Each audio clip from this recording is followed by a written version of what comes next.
അൻസിബ ഹസനെതിരെ വ്യാജ case Tripunithura police സ്റ്റേഷനിൽ കൊടുത്തു എന്ന് പറയപ്പെടുന്ന ആ വനിതാ എക്സിക്യൂട്ടീവ് അംഗം വേറെ ആരുമല്ല, അത് അമ്മയുടെ വൈസ് പ്രസിഡന്റ് കൂടിയായ ലക്ഷ്മിപ്രിയ എന്ന ഞാനാണ്.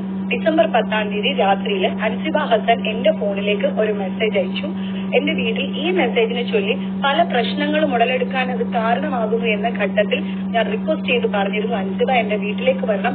അതിനൊന്നും ആ കുട്ടി തയ്യാറായില്ല. പിന്നീട് യാതൊരു വിധത്തിലും എന്റെ മെസ്സേജസിന് റെസ്പോണ്ട് ചെയ്യുകയോ എന്റെ കോൾസ് അറ്റൻഡ് ചെയ്യുകയോ ആ കുട്ടി ചെയ്തിട്ടില്ല. യാതൊരു നിവൃത്തിയുമില്ലാതെ എന്റെ കുടുംബജീവിതം ഒരു മോശമാകുന്ന ഒരു ഘട്ടത്തിലേക്ക് എത്തുന്നു എന്ന് വന്നപ്പോഴാണ് നമ്മളുടെ ഇവിടെ ഹിൽ പാലസ് വനിതാ സെല്ലിൽ ഞാൻ ജനുവരി ഒരു മധ്യത്തോട് കൂടിയിട്ടാണ് എന്നാണ് എന്റെ ഓർമ്മ, അന്ന് ഞാൻ അവിടെ കൊണ്ടുവന്ന് പരാതി കൊടുക്കുന്നത്. അതിൽ ഈ പറയുന്ന മതമോ വർഗീയതയോ ക്ഷേത്രത്തിന്റെ സ്പോൺസർഷിപ്പോ ആയിട്ടുള്ള യാതൊരു കാര്യങ്ങളും ഞാൻ പറഞ്ഞിട്ടില്ല. ഞാൻ ഈ ഒരു വിഷയം മാത്രമേ, അൻസിബയുടെ പേരിൽ ഒരു FIR ഇടണമെന്നോ കേസ് രജിസ്റ്റർ ചെയ്യണമെന്നോ പോലും ഞാൻ ആവശ്യപ്പെട്ടിട്ടില്ല. എന്റെ ആവശ്യം എന്റെ ഹസ്ബൻഡിന്റെ മുന്നിൽ നിന്നിട്ട് ഈ മെസ്സേജ് എന്തുകൊണ്ട് അയച്ചു എന്ന് അൻസിബ ഒന്ന് പറയണം എന്ന് മാത്രമേ എനിക്ക് ഉണ്ടായിരുന്നുള്ളൂ. അപ്പൊ ഈ കുട്ടി ആരൊക്കെ കോണ്ടാക്ട് ചെയ്തിട്ടും വരാൻ കൂട്ടാക്കാത്തതിനെ തുടർന്നിട്ടാണ് ഞാൻ ഈ ഹിൽ പാലസ് വനിതാ സെല്ലിൽ കൊണ്ടുവന്ന് അൻസിബയ്ക്കെതിരെ കംപ്ലൈന്റ് കൊടുത്തത്. ആ കംപ്ലൈന്റിൽ ഈ ഒരു 2 വരി മാത്രമേ പറഞ്ഞിട്ടുണ്ടായിരുന്നുള്ളൂ. എന്നാൽ ഇതിനെ തെറ്റിദ്ധരിച്ച അൻസിബയാണ് ഞങ്ങളുടെ സ്പോൺസർഷിപ്പുമായിട്ട് ബന്ധപ്പെട്ടിട്ട് അൻസിബ മാത്രമല്ല, ക്ഷേത്രത്തിലെ സ്പോൺസർഷിപ്പ് വേണ്ട എന്ന് പറഞ്ഞ ഏക വ്യക്തി അൻസിബ മാത്രമാണ് എന്നാണ് അൻസിബ വിചാരിക്കുന്നത്. അങ്ങനെയല്ല, ക്ഷേത്രവുമായിട്ട് ബന്ധപ്പെട്ട സ്പോൺസർഷിപ്പ് വേണ്ട എന്ന് പറഞ്ഞ നിരവധി പേരുണ്ട്.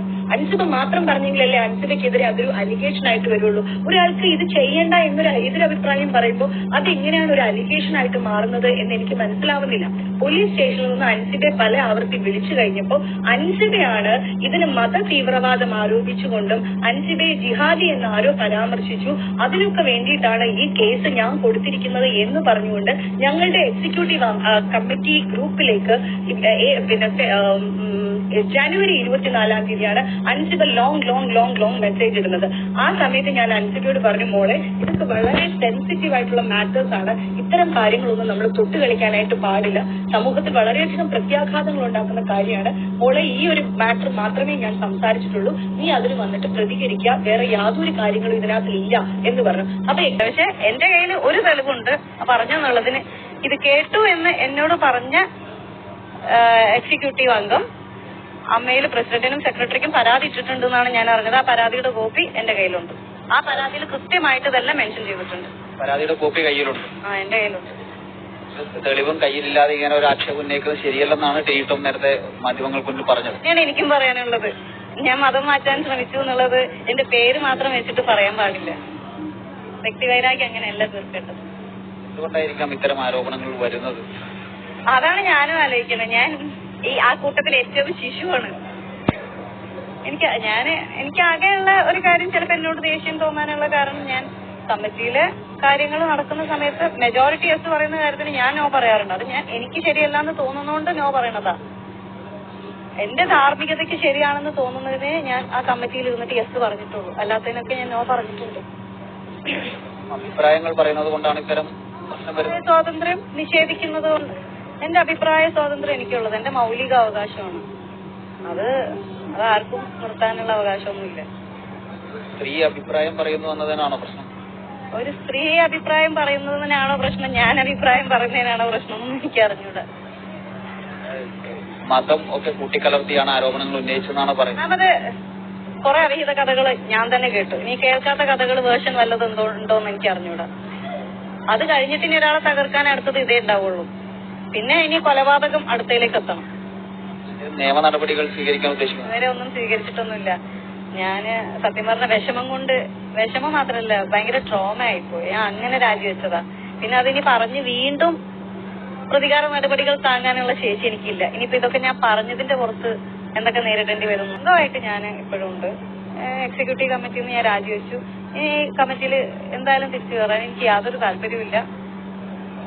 അവിടുത്തെ ബാക്കിയുള്ള മെമ്പേഴ്സൊക്കെ എന്നെ വിളിച്ച് സപ്പോർട്ട് പറയുന്നുണ്ട്. കുറെ ആക്റ്റീവായിട്ടൊരു 400ഓളം മെമ്പേഴ്സ് ഉണ്ട്. അവർക്കൊക്കെ സങ്കടമുണ്ട് അവിടെ ഇങ്ങനെയൊക്കെ നടക്കുന്നതിൽ. അംഗത്വത്തിൽ തുടരാനാണ് തീരുമാനം?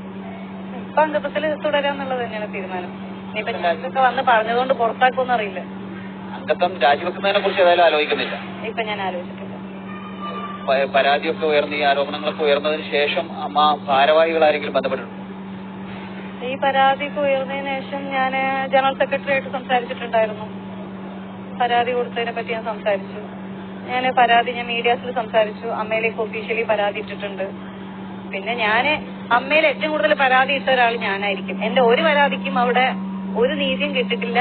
അതിൽ മെജോറിറ്റി പരാതികൾ അവിടെ എടുത്തിട്ടുമില്ല. കണ്ടെന്ന ഭാവം പോലും നടിച്ചിട്ടില്ല. അപ്പൊ പിന്നെ ഇതിന് ഞാൻ പരാതി ഇട്ടിട്ട് ഒരു കാര്യമില്ലെന്ന് എനിക്ക് അറിയാവുന്നതുകൊണ്ട് ഞാൻ പരാതി ഇട്ടിട്ടില്ലായിരുന്നു.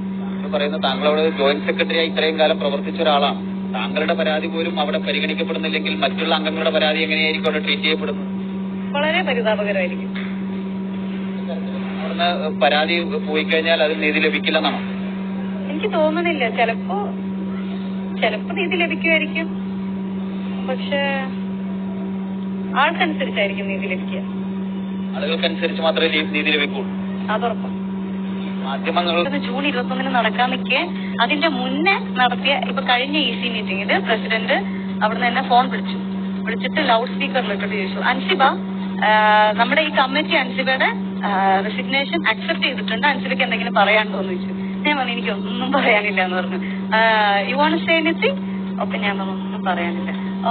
U are going to talk in general body? ഇങ്ങോട്ട് ചോദിക്കാൻ. ഞാൻ പറഞ്ഞു ഇല്ല, ഞാൻ ഒന്നും no you are going to take the mic and you will talk to the general body?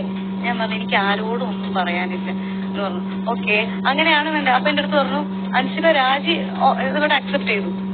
അപ്പൊ അതെന്നാ പിന്നെ ഇന്ന് രാജി അക്സെപ്റ്റ് ചെയ്തു ഞങ്ങളെന്ന് പറഞ്ഞു. ഞാൻ പറഞ്ഞാൽ ശരിയെന്ന്. അപ്പൊ നീനാക്കുറിപ്പ് ചേച്ചി അപ്പുറത്ത് ഇരിക്കുന്നുണ്ട്. അപ്പൊ പുള്ളിക്കാരി ചോദിക്കുന്നത് ഞാൻ കേൾക്കുന്നുണ്ട്, അൻസിബ നീ ജനറൽ ബോഡി വരെ നിൽക്കാമെന്ന് ജനറൽ സെക്രട്ടറിയുടെ നിർദ്ദേശപ്രകാരം റിക്വസ്റ്റ് ചെയ്തത് പ്രകാരം നീ യെസ് പറഞ്ഞിട്ട് മെയിൽ അയച്ചിട്ടുണ്ടായിരുന്നല്ലോ, അപ്പൊ ജനറൽ ബോഡി വരെ നിന്നൂടെ എന്ന് ചോദിച്ചു.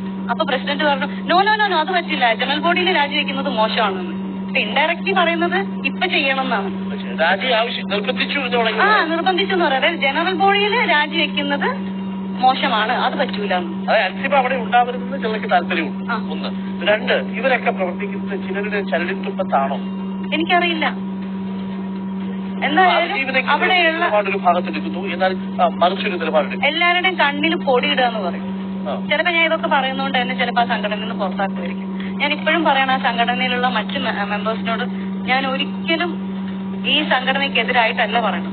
അവിടെയുള്ള വ്യക്തി താല്പര്യങ്ങൾക്ക് അധിഷ്ഠിതമായിട്ട് പോകുന്നത് കൊണ്ടാണ് സംഘടനയ്ക്ക് ചീത്തപ്പേര് വരുന്നത്. ബൈലോയ്ക്കെതിരെ പ്രവർത്തിക്കുന്നു, സ്പോൺസർഷിപ്പിന് ഡൊണേഷന് പകരം സ്പോൺസർഷിപ്പ് സ്വീകരിക്കുന്നു, മതസംഘടനയുമായിട്ട് ബന്ധമുണ്ടാകും. അതൊക്കെ ബൈലോ മാറ്റേണ്ട സമയമൊക്കെ എന്നേ കഴിഞ്ഞു. ബൈലോയിൽ പറയുന്ന ഒരു കാര്യമുണ്ട്, ഈ കൈനീട്ടം വാങ്ങിക്കുന്ന ആൾക്കാർക്ക് മത്സരിക്കാൻ യോഗ്യതയില്ല അമ്മയിൽ. അപ്പൊ നമ്മുടെ ഇന്ത്യ രാജ്യത്ത് പെൻഷൻ വാങ്ങിക്കുന്ന ആൾക്കാർക്ക് മത്സരിക്കാം അല്ലേ? അപ്പൊ എന്തുകൊണ്ട് ഒരു സംഘടനയിൽ മത്സരിച്ചുകൂടാ? ഇത്തരം കാര്യങ്ങളൊക്കെ ചോദിക്കുന്നത് കൊണ്ടാണോ അൻസിബയെ ഇവർക്ക് ഒരു വിയോജിപ്പുള്ളത്? അത് എതിർ ശബ്ദമാണ്, ഒരു ശബ്ദം ഉയരുന്നു എന്നുള്ളത് ഇവർക്ക് ഭയമാണ്. ദീദി ദാമോദരൻ അത് പറയുന്നുണ്ടായിരുന്നു, ശബ്ദം ഉയരുക തന്നെ ചെയ്യും. ഇപ്പൊ അൻസിബയിലൂടെ ആണെങ്കിൽ അത് പുറത്തു വന്നല്ലോ, അടിച്ചമർത്താൻ നോക്കുന്നു എന്നുള്ളത്. അല്ല, ഞാൻ ആലോചിച്ചപ്പോ ഞാനിതെല്ലാം വിട്ട് സത്യം പറഞ്ഞ ഒളിച്ചോട്ടം എന്ന് വേണമെങ്കിൽ പറയാം. കാരണം എനിക്ക് എന്റെ ഫാമിലി റൺ ചെയ്യുന്നത് ഞാനാണ്. എനിക്ക് ഈ എന്നോട് കുറെ മെമ്പേഴ്സും മെസ്സേജ് മോളെ നിനക്ക് അവിടെ ഫൈറ്റ് ചെയ്ത് നിന്നൂടെ എന്ന് ചോദിച്ചു. അവർക്ക് അറിയില്ല ഞാൻ അനുഭവിക്കുന്ന പീഡനം എന്താന്ന്. അവര് വിചാരിക്കുന്ന എനിക്ക് ഫൈറ്റ് ചെയ്യാൻ പറ്റും. ഞാനിപ്പോ നിന്ന് സംസാരിക്കുന്നത് ഞാൻ അങ്ങനെ